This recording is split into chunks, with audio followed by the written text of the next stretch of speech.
बर्तमान बड़ खबर पानीपाग को नहीं पुणी आसूची नुआ अपडेट पुणी आसूची आउ एक लघुचाप एपटे मांडोसर तांडव भांगी देइछि शताधिक घर 4 जन को नहीं जीवन पुणी प्रबल वर्षा नहीं 8 जिला को सतर्क सूचना हाई अलर्ट जारी कला पानीपाग विभाग। हेलो फ्रेंड्स मु सत्य आपण देखुछंती आजर ताजा खबर तेबे याकु नै संपूर्ण डिटेल्स इन्फॉर्मेशन जानिबा ता पूर्वरु वीडियो को लाइक करंतु जदि पारुछंती आपनकर सांगो साथी मानको वीडियो को शेयर करनियतु जदि आपण माने हमर ए चैनल ले नुआ ही वीडियो देखुछंती पूर्वरु सब्सक्राइब करनाती तेबे नाती चैनल को सब्सक्राइब करे सहित पाखरे आस्तुवा बेल आइकन को बजाय रखतांतु। तेबे तमिलनाडु रे मांडोसर तांडव 4 जन को जीवन नैछि बात्या पवन सांग को भीषण वर्षा आनी बात्या मांडोस शह शह गछ उपड़ी पड़ी तेज घर भांगी जाइए जलानब होइछि सहर आंध्र प्रदेश में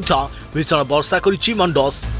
बुड़ी जाइछि दक्षिण आंध्र उपकूल लैंडफॉल पर तमिलनाडु आंध्र में तांडव करिछि बात्या मांडोस चेन्नई रे 400 गछ उपड़ी देइछे मोड़ी देइछि बिजुली खुंट भांगी देइछि शताधिक घर केउठी छप्पर उड़ाई नहीं तो पुणी आउ केउठी गाड़ी उपर भांगी पड़ी कांथ लैंडफॉल बेले 100 किलोमीटर बेगर बहिथिला पवन मामलापुर निकट में स्थलभाग अतिक्रम करथिला मांडोस लैंडफॉल पर भीषण वर्षा करथिला बात्या तमिलनाडुर रानी पेट्टाई भेलोर और भिलोपुरम सालेम कालाकुरुची तिरुपट्टूर जिला समेत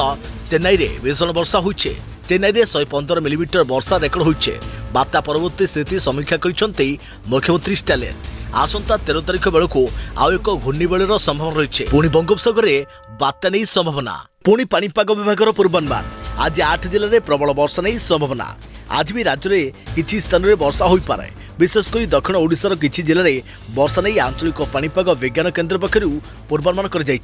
मालकानगिरी कोरापुट रायगड़ा नवरंगपुर नुआपड़ा कलाहांडी कंधमाल और गजपति जिले में प्रबल वर्षा संभावना रही एसबू जिलार गोटे दुईटी स्थान में अति भीषण वर्षा हो पारे बोली पूर्वानुमान करिछि पानीपाग विभाग। तेबे गतकाली मध्य राज्यर किछि जिले में वर्षा होइथिला एबे आसंता 3 दिन पर्यंत पाग मुख्यतः मेघुआ एवं किछि स्थान में वर्षा हो पारे बोली कहा जाउछे। तेबे आसंता 4 ରୁ 5 दिन मध्य सर्वनिम्न तापमात्रा स्थिर रहिबो अधिकांश स्थान में पाग मेघुआ रहिबा नै पानीपाग विभाग आकलन करिछि।